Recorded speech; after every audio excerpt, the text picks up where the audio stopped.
Thank you, Speaker Sir. It's nice to be speaking for the first time in the new House in your presence. I stand in support of the Women's Reservation Bill.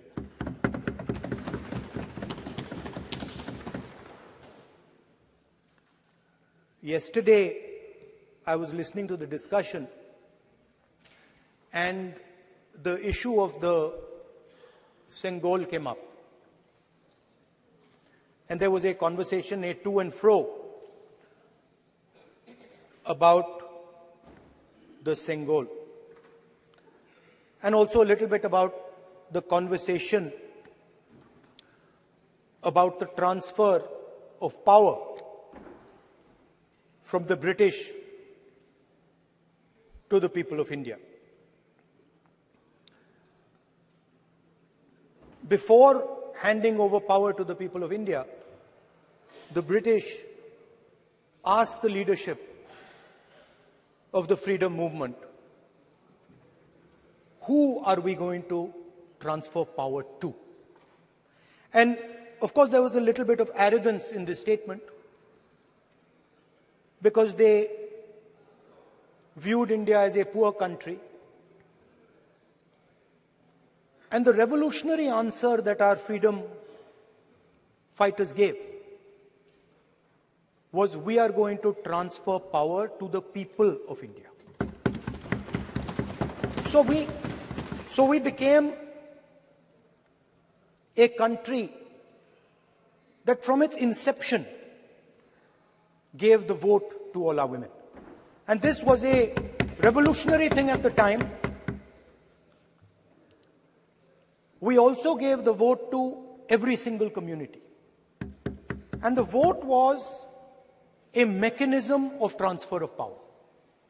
It was designed to further transfer power to the people of India. And if you look at the journey from independence, it's been that journey. It's been a constant transfer of power, more and more and more power to the people of India, on one side. And on the other side, the counter idea, that take away power from the people of India. This is the fight that is going on. And in fact, in many ways, it is the fight that is taking place today. Huge step forward in the transfer of power to the women of India was Panchayati Raj, where they were given reservation and they were allowed to enter the political system at scale. And this is another step. It's a big step. It is not a small step. And I'm sure everybody in this room, the treasury benches, the opposition, everybody agrees that this is a very important step for the women of our country. They fought for independence. They are as capable as any man, in many ways more capable, and should be given as much space as they possibly can be given. There is one thing, in my view, that makes this bill incomplete. I would like to have seen OBC reservation included in this bill. I think it is very important that a large chunk of India's population, large chunk of India's women should have access to this reservation. And that is missing in this bill. There are also two things that seem strange to me. One is the idea that you require a new census to implement this bill. And the second is that you require a new delimitation to implement this bill. In my view, it is quite simple. This bill can be implemented today by giving 33% of the seats in the Lok Sabha and the Vidhan Sabha to India's women. And so I wonder if this is not designed to push the ball forward. To push the ball forward 7, 8, 9 years, and then let this thing play out the way it does. I know my friends tend to like to take the attention of people away from other issues. You know, there is of course the Adani issue, which is they always wanted nice peacock feathers on the ground, nice peacock feathers in the chair. It's a nice, tasteful building. But frankly, I would have liked to see the President of India in this process. The President of India is a woman.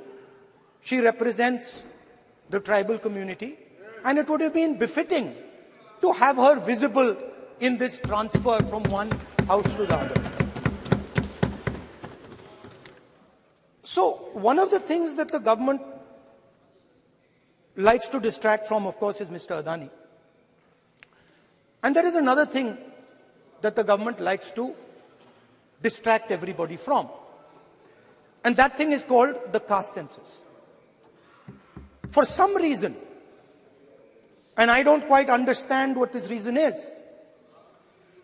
the moment the opposition raises the issue of caste census, the BJP tries to create a new distraction, a new sudden, event, so that the OBC community and the people of India look the other way. In my research for this speech, I took a look at the different institutions that define how our country moves forward. There are many. There is the Lok Sabha, Rajya Sabha, Vidhan Sabhas. There is the bureaucracy.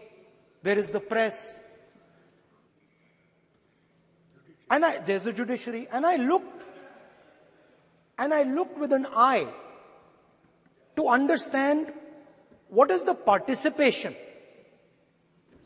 of the OBC community in these institutions. मतलब हमारे जो institutions हैं उनमें OBC की भागीदारी कितनी है, ये सवाल मैं पूछ रहा था और मैंने अलग अलग इंस्टीट्यूशंस में थोड़ा रिसर्च किया. जो सेंट्रल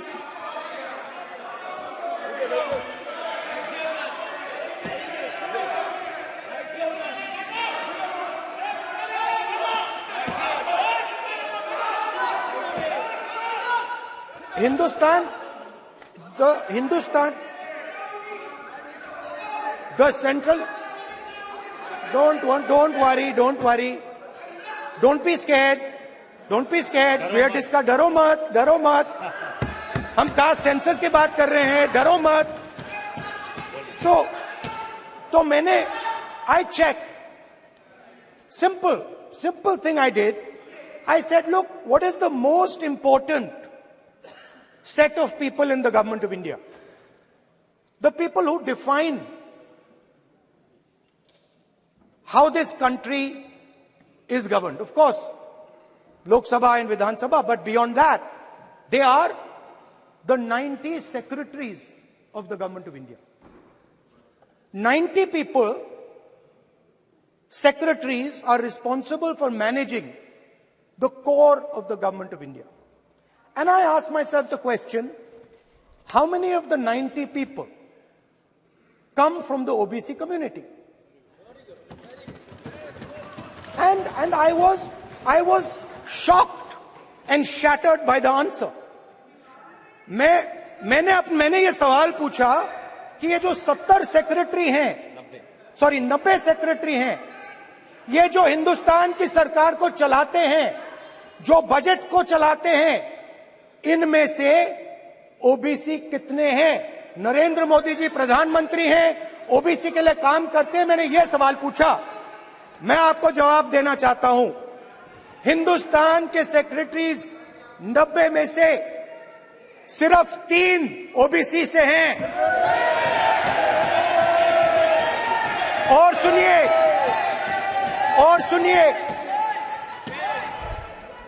सुनिए, नहीं घबराइए मत, डरो मत। और सुनिए, ये जो सेक्रेटरीज हैं जो ओबीसी कम्युनिटी से हैं, ये हिंदुस्तान के सिर्फ 5% बजट को कंट्रोल करते हैं। मतलब अगर हिंदुस्तान का बजट 44 लाख करोड़ का है, तो ये 2.47 लाख करोड़ मतलब 5% कंट्रोल करते हैं। और सुनिए, मैं कर रहा हूं, मैं वहीं आ रहा हूं।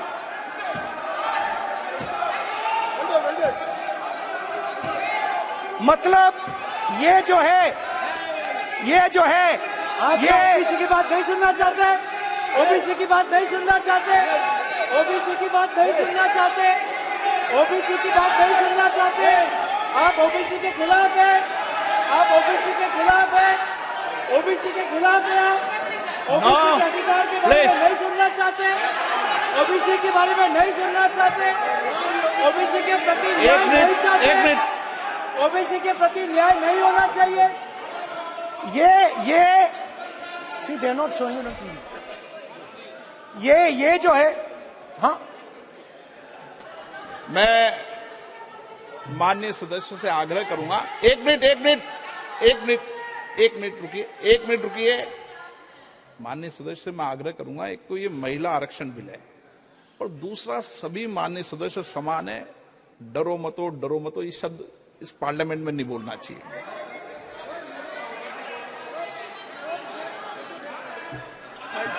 सर, ये जो डिस्कशन है, sir, speaker sir, this discussion,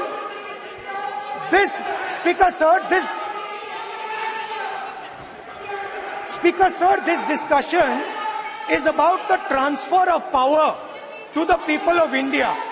The women being one group of the people of India and the OBC community being another group of the people of India.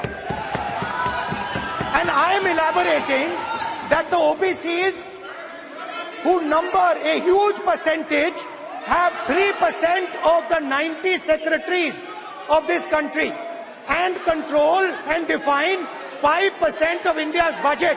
This is an insult and a shame to the OBC community. ये OBC community का अपमान है।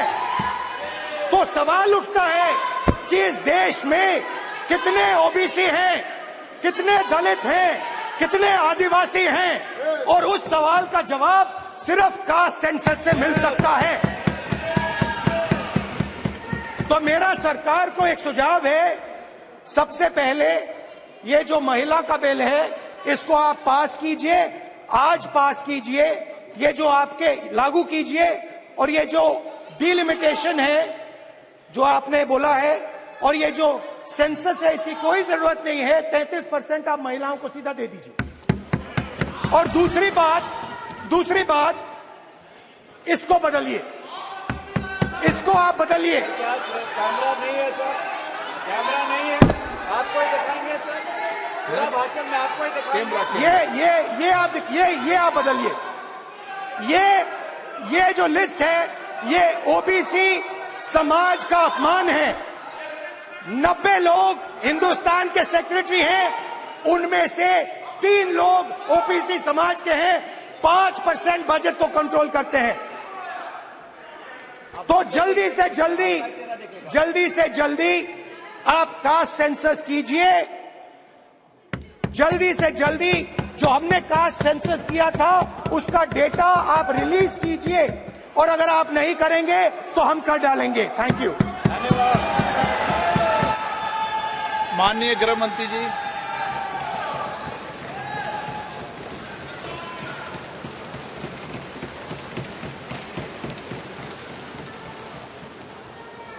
माननीय अध्यक्ष जी, सबसे पहले मैं आपका धन्यवाद करना चाहता हूं